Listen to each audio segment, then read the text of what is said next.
कश्मीर के पहलगाम में हुआ आतंकी हमला और उसके बाद प्रधानमंत्री नरेंद्र मोदी का लिया हुआ एक फैसला क्या सीमा हैदर के लिए मुसीबत बन जाएगा। नमस्कार, आप देख रहे हैं नेक्स्ट 9 लाइव। मैं हूं अंकिता मिश्रा। इन दिनों सोशल मीडिया पर यह चर्चा काफी जारी है कि क्या सीमा हैदर को दोबारा से पाकिस्तान जाना होगा। इसके पीछे प्रधानमंत्री नरेंद्र मोदी का लिया हुआ एक फैसला है जिसमें यह कहा गया है कि अब पाकिस्तानियों के लिए भारत की सरजमी पर बिल्कुल भी जगह नहीं है और उन्हें अब पाकिस्तान वापस लौटना होगा। कई सारी वीडियो आपने देखी होगी जिसमें पाकिस्तानी नागरिक भारत वापस जा रहे हैं, लेकिन सवाल वही कि क्या सीमा हैदर को भी पाकिस्तान वापस भेजा जाएगा। सीमा एक शरणार्थी के तौर पर अवैध तरीके से भारत में घुसी थी। ये पूरा मामला कोर्ट में है, लेकिन अभी भी लोगों के बीच में काफी कुछ गुफ्तगू हो रही है। साथ ही हमने एक रिपोर्ट आपको दिखाई थी कि पुलिस का क्या बयान है, एपी सिंह जो वकील है वो क्या कहते हैं, लेकिन लोगों के मन में अभी भी बहुत सारे सवाल हैं जो हमें कमेंट सेक्शंस में पूछे जा रहे हैं। आज उन्हीं सभी सवालों के जवाब जो है वो टटोलने की कोशिश करेंगे। मेरे साथ मेरे सहयोगी नाजमीन मौजूद हैं। नाजमीन, बहुत स्वागत है आपका। ये कोशिश कर रहे हैं आज के प्रोग्राम में जानने की क्या सीमा हैदर की जो शादी है जिसको लेकर के लोगों के मन में सवाल है कि क्या शादी लीगल है, तलाक जो है वो हुआ है या नहीं, उसका कोई प्रूफ नहीं है, क्या सीमा हैदर को वापस भेजा जाना चाहिए। इसके अलावा ये भी एक सवाल है जो सोशल मीडिया पर वीडियो गुलाम हैदर के सामने आई है, उसको लेकर एक के बाद एक उसके जवाब टटोलने की कोशिश करेंगे। लेकिन सबसे पहले, क्या शादी लीगल मानी जा सकती है? ये क्या तलाक के कोई प्रूफ अभी तक सीमा हैदर दे पाई है?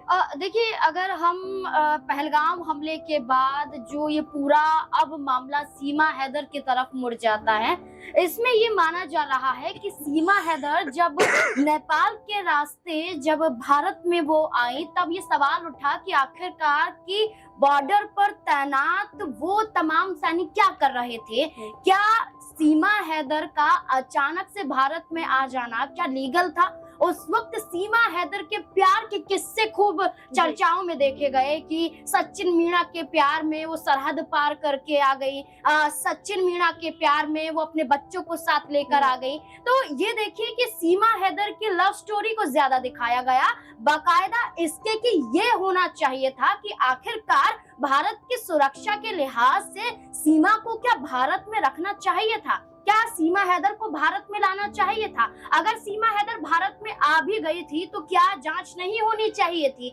आपने जांच के नाम पर कई कमेटी बिठाई, इसके तहत सीमा हैदर ने कहा कि मैंने तमाम सवालों के जवाब दिए। उन्होंने खुद ये कहा कि जब मैं नेपाल बॉर्डर के रास्ते से आ रही थी तो मैंने खुद पुलिस अधिकारियों को ये बताया था कि मेरे पास वीजा नहीं है, मैं बॉर्डर के जरिए यहाँ पर आई हूँ। ये दावा करती है, लेकिन खुलासे ये भी होते हैं कि सीमा हैदर खुद पुलिस के आगे नहीं गई थी। अब ये पूरा मुद्दा आ जाता है कि क्या सीमा हैदर ने तलाक दिया, क्या सीमा हैदर ने सचिन मीणा से सच में शादी की है। जब ये पूरा मामला देखा गया तो इस पूरे मामले में ये नजर आया कि सचिन मीणा के साथ सीमा ने बाकायदा शादी की थी हिंदू रीति रिवाज के अनुसार। और इसके साथ साथ अगर हम माने तो गवाह कौन था, तो जो एपी सिंह वकील हैं वो खुद उनके गवाह थे और उन्होंने खुद ये बताया है कि हिंदू रीति रिवाज के तहत शादी भी हुई है और सीमा हैदर ने हिंदू धर्म को अपनाया भी है। और अब बात ये आ जाती है कि क्या सीमा हैदर पाकिस्तान जाएंगी, क्या सीमा हैदर पर भी वही रूल लागू होंगे जो तमाम पाकिस्तानियों पर लागू हो रहे हैं। तो एपी सिंह जवाब में कहते हैं कि सीमा हैदर का मामला कुछ अलग है क्योंकि वो वीजा के जरिए नहीं बल्कि तारों के जरिए भारत में एंट्री उन्होंने ली है और ऐसे में उन्होंने हिंदू रीति रिवाज के आधार पर शादी भी कर ली है। तो और उनका पूरा जो मामला है वो कोर्ट में विचाराधीन है और राष्ट्रपति को इसको लेकर पत्र भी लिखा जा चुका है। तो ये मामला अन्य मामलों से अलग हो जाता है। तो ऐसे में ये तमाम चीजें अगर हम देखें तो सीमा हैदर पहलगाम हमले के मुद्दों से अलग हट जाती हैं और सीमा हैदर का पाकिस्तान जाना कहीं ना कहीं मुश्किल होता हुआ नजर आ सकता है। लेकिन यहाँ पे यही है ना कि गुलाम हैदर जो है लगातार ये कह रहा है कि सीमा अभी भी उसकी पत्नी है।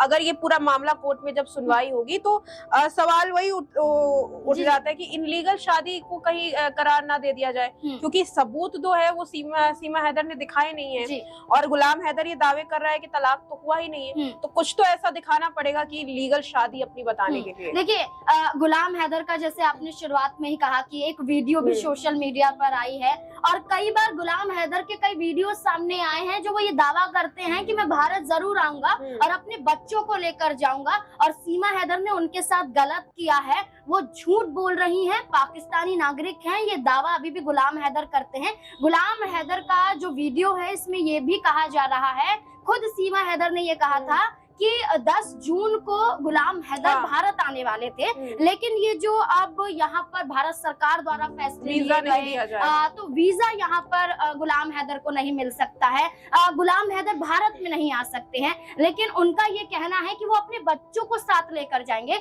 लेकिन जो आपने कहा सवाल, वो सवाल पूरी दुनिया का मान लीजिए, पूरे देश भर का मान लीजिए, जहाँ पर ये कहा जा रहा है कि आपने हिंदू रीति रिवाज के अनुसार शादी तो कर ली, लेकिन क्या आपने तलाक भी क्या रीति रिवाज के अनुसार दिया है कि नहीं दिया है? भारत सरकार में 3 तलाक के आधार पर नियम बदल जाते हैं, कानूनी प्रक्रिया के तहत यहाँ पर 3 तलाक दिए जाएंगे। पहले होता था कि आपने लफ्जों से 3 तलाक बोल दिया तो तलाक हो जाता था, ऐसा ये दावा किया जाता था, लेकिन नियम बदले। लेकिन क्या पाकिस्तान में नियम बदले हैं? क्या सीमा हैदर ने अपने पति को सिर्फ 3 तलाक बोलकर भारत आ गई, ये दावा कर दिया कि हमारा तलाक हो गया? लेकिन देखा जाए तो कानूनी रूप से कोई सबूत तो होने चाहिए। क्या दस्तावेज आप पेश करेंगे, क्या सबूत आप पेश करेंगे कि आप भारतीय नागरिक हो गए हैं, या आप भारत में शरण तो आपने ले ली है और भारत सरकार आपको नागरिक होने का भी सर्टिफिकेट दे देगी। इसलिए देखिए लंबा समय बीत जाता है, साल बीत जाते हैं, लेकिन सीमा हैदर की नागरिकता को लेकर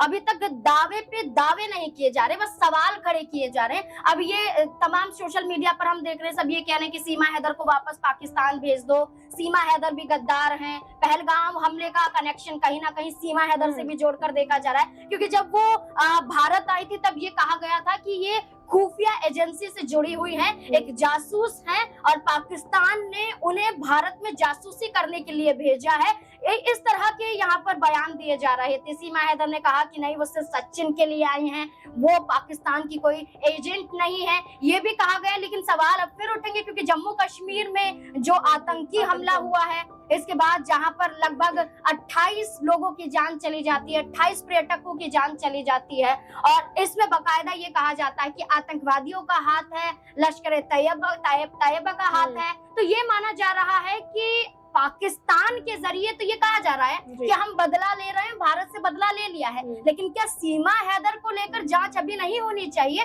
तो यही बड़ी बात है कि जांच होगी तो सबूत सामने आएंगे। जी, और अभी ये पूरा मामला जो है वो कोर्ट में भी लंबित पड़ा हुआ है, और एपी सिंह का भी कहना है कि इस पे देखना है कि कोर्ट क्या फैसला लेती है। लेकिन एक वीडियो सामने आई है, वीडियो आपको बता दें, जिसमें एक जो गुलाम हैदर एक वीडियो जारी करके कहते हैं कि मैं अब सीमा हैदर आएगी तो उसे मारूंगा, चप्पल दिखा रहे हैं, कह रहे हैं कि सीमा हैदर डरी हुई है, पैर कांप रहे हैं, सीमा को भारत सरकार सजा दे, ऐसे तमाम तरीके के वीडियो। और एपी सिंह ने भी कहा था कि सीमा को धमकियां मिल रही हैं पाकिस्तान से, क्योंकि लगातार जो लोग हैं वो क्या देखती है कि सीमा के लिए ये एक प्लस पॉइंट बनेगा कोर्ट में कि जैसा कि उसने दावा किया था कि उसके पति जो है वो मारपीट करते हैं, सही व्यवहार नहीं करते, अब तो सोशल मीडिया पर धमकियां भी दे रहा है पति, तो एक प्लस पॉइंट बनेगा उसके लिए यहाँ सहानुभूति पाने के लिए, यहाँ रहने के लिए। देखिए महिलाओं के नाते तो हम देखें तो काफी सहूलियत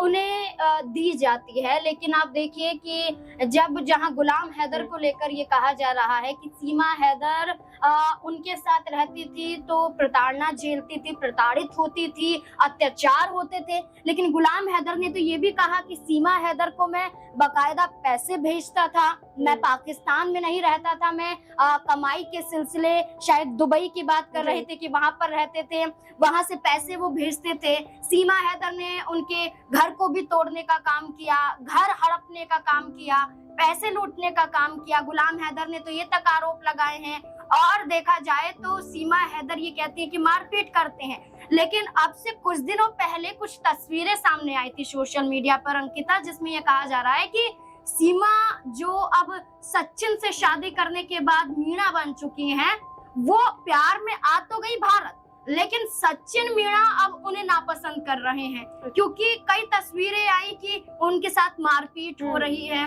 उनको मारा गया है, सचिन ने उन्हें मारा है। तो ऐसी तस्वीरें भी यहाँ पर सामने आई। तो सीमा हैदर के लिए अगर हम बात करें तो दोनों ही सूरतों में कि एक महिला होने के नाते आप इसको अपने लिए प्लस पॉइंट मान सकते हैं। आप कह सकते हैं कि उनके ऊपर जो प्रताड़ना हो रही है उसके लिए वो इंसाफ मांग रही हैं। लेकिन दोनों ही सूरत हालात में देखें तो मामला एक जैसा ही नजर आता है। तो सीमा हैदर, मुझे जहां तक लगता है अंकिता, वो अब फंस चुकी हैं, क्योंकि मीडिया से भी दूर हो गई हैं। जहां मीडिया पर वो अपनी प्रेगनेंसी की जानकारी दे रही थी, सचिन के साथ तो वो करवा चौथ मना रही हैं, वो जानकारी दे रही थी। हाल फिलहाल में बिल्कुल यहाँ पर उनकी बच्ची हुई है, वो अपनी बच्ची को लेकर जानकारी दे रही थी। अभी लगभग 1 से 1.5 महीने की उनकी बच्ची है, वो यहाँ पर अभी दुनिया में आई है, उनकी तस्वीरों को दिखा रही थी। तो जहां तक है तो सीमा हैदर जहां सोशल मीडिया पर इतनी एक्टिव थी, अचानक से सोशल मीडिया से गायब हो जाती हैं।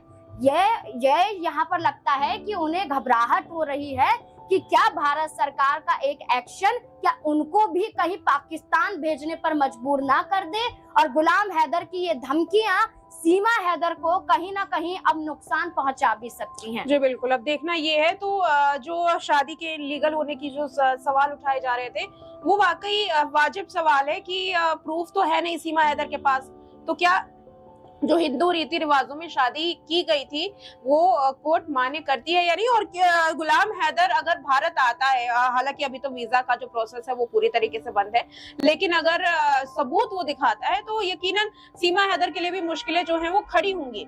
और अगर ऐसा होता है जैसा कि नाज़मीन ने कहा कि सचिन मीना के साथ भी उसके रिश्ते खराब होते हैं, तो फिर सीमा हैदर न भारत की रह जाएंगी न पाकिस्तान की रह जाएंगी। तो बहुत सारा जो अब एक जो दावे हैं सीमा हैदर को लेकर के वो जो किए जा रहे हैं वो कहीं ना कहीं सही भी है, उसे हम सही भी ठहरा सकते हैं।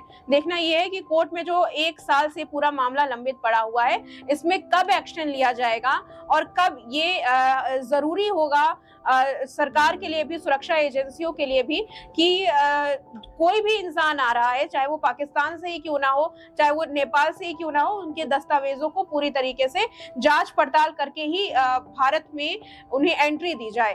फिलहाल इस प्रोग्राम में इतना ही। देखते रहें नेक्स्ट 9 लाइव।